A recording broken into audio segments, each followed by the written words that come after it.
എല്ലാവർക്കും നമസ്കാരം. എന്റർടൈൻമെന്റ് കീഴിലേക്ക് എല്ലാവർക്കും സ്വാഗതം. എന്റർടൈൻമെന്റ് കിഴി റിയാക്ഷൻ ആണ്. തുടരും ഒരു ചെറിയ ഫാമിലി ചിത്രമാണെന്ന് തെറ്റിദ്ധരിച്ചു വെച്ചിരിക്കുന്ന ഒരു കൊച്ചു ചിത്രം, അതാണ് തുടരും.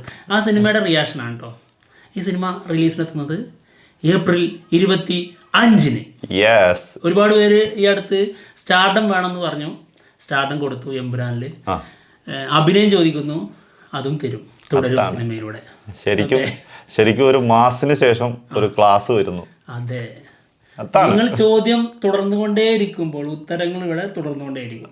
അതാണ് എല്ലായിടത്തും തുടരും. എന്ത് ചോദിച്ചാലും തുടരും, അത്രേ ഉള്ളൂ. യെസ്, എന്തായാലും 2025 നമ്മുടെ ചെറുക്കൻ്റെ പേരിൽ കുറിക്കപ്പെടും, എഴുതപ്പെട്ടിരിക്കുന്നു. അതാണ്. എന്താണെങ്കിലും മാർച്ചിലൊരു ഹിറ്റ്, ഏപ്രിൽ അടുത്ത ഹിറ്റ്, പിന്നെ മെയ് ജൂണിലൊക്കെ അടുത്ത് വന്നോണ്ടിരിക്കും. കുറെ ഉണ്ടല്ലോ. നമുക്ക് വലിയ സിനിമ എന്നുള്ള രീതിയിൽ ആഘോഷിക്കാനുള്ള സംഭവമായിരുന്നു എമ്പുരാൻ. യെസ്. എന്നാൽ തുടരുന്ന സിനിമ അങ്ങനെയല്ല. ഒരു സിനിമാ പ്രേമി എന്ന രീതിയിൽ നമുക്ക് ഒരുപാട് കാര്യങ്ങൾ തുടരുന്ന സിനിമയോടുള്ള പ്രതീക്ഷകളാണ്. ലാലേട്ടൻ്റെ തിരിച്ചുവരവ് എന്ന് പറയുമ്പോൾ ഒന്ന് ആളുടെ അഭിനയം, അത് വേറെ ലെവൽ പരിപാടി ഉണ്ടല്ലോ. ഞെട്ടിച്ചിങ്ങനെ ക്ലോസപ്പ് ഒക്കെ വെക്കുമ്പോൾ നമ്മുടെ ഉള്ളിൽ ഇങ്ങനെ തോന്നണം, ജാതി മുതലാകും, അങ്ങനെ തോന്നണം. അങ്ങനെ തോന്നുന്ന സന്ദർഭങ്ങൾ വരുന്ന ചില മൊമെന്റ്സ് വരുന്ന സിനിമ, അത് നമുക്ക് കുറച്ച് കാലമായിട്ട് മിസ്സിങ് ആണ്. കുറച്ച് കാലമായിട്ട് നല്ല രീതിയിൽ മിസ്സിങ് ആണ്. അപ്പോൾ അത് നമുക്ക് ഈ തുടരും സിനിമയിലൂടെ തുടരും. ഓക്കെ, ഇനി അങ്ങോട്ട് അതൊക്കെ കിട്ടും. അത് കിട്ടും, കിട്ടാതെ എവിടെ പോവാനാണ് പ്രതീക്ഷയുണ്ട്. അതിനുള്ള തെളിവാണ് ഇതിന്റെ ഒഫീഷ്യൽ ട്രെയിലർ. അതാണ്. അതിലുണ്ടല്ലോ കുറച്ച് ക്ലോസപ്പ് സംഭവങ്ങൾ. ഒരുപാട് ക്ലോസപ്പിനെ കുറിച്ച് പറഞ്ഞുകൊണ്ട് തന്നെ കളിയാക്കിയിട്ടുണ്ട് എമ്പുരാൻ സിനിമയുടെ ചില സംഭവങ്ങൾ കുറച്ച് വീക്കായിട്ട് വന്നിട്ടുണ്ട്. ക്ലോസപ്പ് നോക്കുമ്പോൾ ആ ഒരു സംഭവങ്ങൾ ഇല്ലല്ലോ എന്നുള്ള വിമർശനം, അതൊക്കെ തീർത്തിടാം. അതൊക്കെ ആ സിനിമയിൽ ചെയ്യേണ്ടത്, അതിൽ കൂടുതൽ ചെയ്യാനുള്ളത് തരണ്ടേ.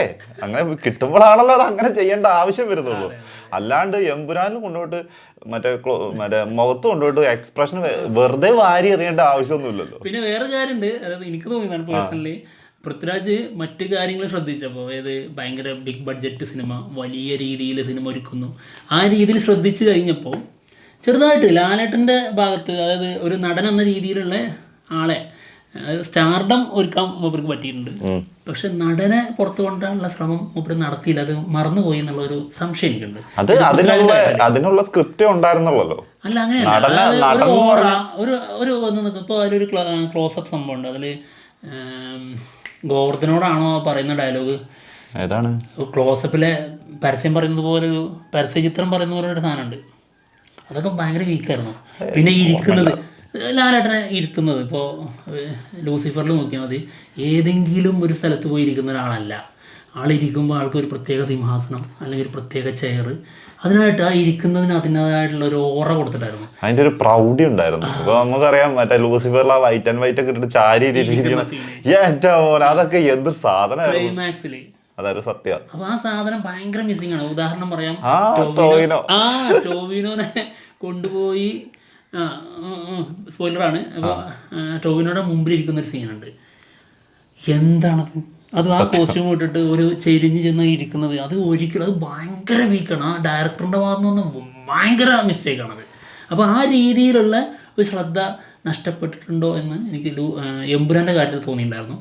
പക്ഷെ അതൊക്കെ നമുക്ക് ഇതിൽ നിന്ന് തിരിച്ചു കിട്ടും ശരിക്കും. അതായത് തരുൺമൂർത്തിയും ഒരു ഫാൻ ബോയാണ്, പൃഥ്വിരാജ് ഒരു ഫാൻ ബോയാണ്. പക്ഷെ ആളുടെ സ്റ്റാർഡത്തിലേക്ക് നോക്കി, ആളുടെ നടനിലേക്ക് നോക്കാൻ ആൾ മറന്നുപോയി. പക്ഷെ ഇവിടെ സ്റ്റാർഡത്തിലും മാത്രമല്ല, ശരിക്കും നടനിലേക്ക് നോക്കും. അതായത് രണ്ടുപേരും ഫാൻ ബോയ്സ് ആണ്. രണ്ടുപേരുടെ ഇഷ്ടങ്ങൾ ഡിഫറെന്റാ, അതൊരു സത്യം. ഈ തരുൺമൂർത്തിക്ക് ഇഷ്ടമുള്ള ഒരു സ്റ്റൈൽ എന്ന് പറഞ്ഞാൽ ലാലേട്ടന്റെ പഴയ ആ ഒരു സാധനത്തിലൂടെയൊക്കെ കോമഡി അങ്ങനത്തെ ഒരു രീതിയിലൂടെ പോകുന്നതായിരുന്നു. മറ്റേ ആൾക്ക് കുറച്ച് മാസ് സാധനമായിരുന്നു ഇഷ്ടം. അതാണ് രണ്ടുപേരും തമ്മിലുള്ള വ്യത്യാസമുള്ളത്. അപ്പോൾ ആ രീതിയിലുള്ള മാറ്റം എന്തായാലും തുടരും സിനിമയും എമ്പുരാൻ തമ്മിൽ ഉണ്ടാവും. മാത്രമല്ല, നമ്മൾ അറിഞ്ഞ കുറേ കാര്യങ്ങൾ നമ്മളിപ്പോൾ വിളിച്ച് പറഞ്ഞിട്ടുണ്ട്. നമ്മളിപ്പോൾ പൊക്കിയടിക്കുമെന്നല്ല, അറിയുന്ന ചില കാര്യങ്ങൾ നമ്മൾ പറഞ്ഞിട്ടുണ്ട്, സിനിമയെ ബാധിക്കാത്ത രീതിയിൽ. അത് ട്രെയിലറിൽ തന്നെ അവർ കാണിച്ചു തന്നിട്ടുണ്ട്. ആ പരിപാടിയൊക്കെ ഭയങ്കര സംഭവമായിരിക്കും. അത് ഫാൻസിനുള്ള സംഭവം കൂടിയാണത്. ശരിക്കും അത് ഫാൻസിനും കൂടി ഇഷ്ടപ്പെടുന്ന രീതിയിൽ തന്നെ മേക്ക് ചെയ്തിരിക്കുന്ന സിനിമയാണെന്നാണ് കേട്ടോ കേൾക്കുന്നതൊക്കെ. അതായത് മാസ് ഉണ്ട്, കോമഡി ഉണ്ട്, ലാലേട്ടൻ്റെ ഇപ്പോൾ ഒരു പ്രൊമോ വരാൻ പോകുന്നുണ്ട്, അത്യാവശ്യം ഡാൻസും പരിപാടികളൊക്കെ ഉള്ള സാധനമുണ്ട്. അങ്ങനെ എല്ലാ രീതിയിലും ഒരു ഡാൻസ് ഉണ്ടോ? ഡാൻസും ഒക്കെ പരിപാടി ഉണ്ട്. അതായത് ആ ഒരു വൈബിലുള്ള സോങ് ആണെന്നാണ് പറഞ്ഞിട്ടുള്ളത്. അതല്ല എം ജി ശ്രീകുമാർ പറഞ്ഞിരിക്കുന്നത്, പ്രമോ സോങ് നിങ്ങൾ മറ്റേ വേൽമുരുകനൊക്കെ കേട്ട പോലത്തെ ഒരു ഐറ്റം സാധനമാണെന്ന്. പിന്നെ വേൽമുരുകനിൽ ഡാൻസ് ഉണ്ടായിരുന്നില്ല. അപ്പൊ അങ്ങനത്തെ ഒരു പാട്ട് വരുമ്പോ അതിനകത്ത് ഡാൻസ് അല്ലാണ്ട് പിന്നെ എന്ത് കൊണ്ട് വെക്കാനാ? ഊഹിക്കണം. അത് പിന്നെ ഉറപ്പല്ലേ, അത് അങ്ങനെ തന്നെ ആയിരിക്കും വരുള്ളൂ. ഇപ്പൊ ലാലേട്ടന്റെ ഒരു ലുക്ക് തന്നെ പുറത്ത് വന്നിട്ടുണ്ട്, ഷർട്ടിന്റെ ബട്ടൺസ് ഒക്കെ വെച്ചിട്ട്. അത് പിന്നെ ഡാൻസ് അല്ലെങ്കിൽ ഫൈറ്റിനായിരിക്കണം അങ്ങനത്തെ ഒരു സാധനം വരുന്നത്. അത് അതിന്റെ സോങ്ങിന്റെ ലൊക്കേഷൻ സ്റ്റിൽ എന്ന് പറഞ്ഞിട്ട് പുറത്തു വന്ന സാധനമാണ് കേട്ടോ അത്. അപ്പം അതിനകത്ത് അങ്ങനെയൊക്കെ അത് ശോഭനയും ലാലേട്ടനും ഒരുമിച്ച് വരുന്ന സോങ് ആണെന്നാണ് പറഞ്ഞിട്ടുണ്ടായിരുന്നത്. ഫാസ്റ്റ് നമ്പർ ഒക്കെ ഇവർക്ക് കൊടുക്കുന്നത് എന്തിനായിരിക്കും? അത് ഇവർക്ക് ഫാസ്റ്റ് നമ്പർ സോങ് കൊടുക്കുന്നത് എന്തിനായിരിക്കും? ഈ ശോഭന പിന്നല്ലാണ്ട് എന്തിനാ? ഉറപ്പായിരിക്കും. പിന്നെ ഷുവറായിട്ടും നോക്കാം നമുക്ക്. എന്തായാലും അപ്പോൾ പ്രൊമോ ഷൂട്ട് കഴിഞ്ഞിട്ടുണ്ട് എന്ന് കേട്ടിട്ടുണ്ട്. എന്തായാലും അത് പുറത്തു വരാനുള്ളതുണ്ട്. പിന്നെ ഇതിന്റെ ഒഫീഷ്യൽ ട്രെയിലർ ഒന്നുണ്ടായിരുന്നല്ലോ, അതിന്റെ ഒരു കാർട്ടൂൺ പരിപാടി ഒരു ഇത്ര ഭാഗം വന്നിട്ടുണ്ട്. അത് ഭയങ്കര രസമാണ്. ഒരു 38 സെക്കൻഡ് അങ്ങനെ കണ്ടോളൂ. അതൊന്ന് കാണാം നമുക്ക്. നല്ല രസമുള്ള സീനാ. സീനിന്റെ മാത്രല്ല, അത് ചെയ്തു വെച്ചിരിക്കുന്നത് നല്ല ഭംഗിയായിട്ടുണ്ട്. അതെ.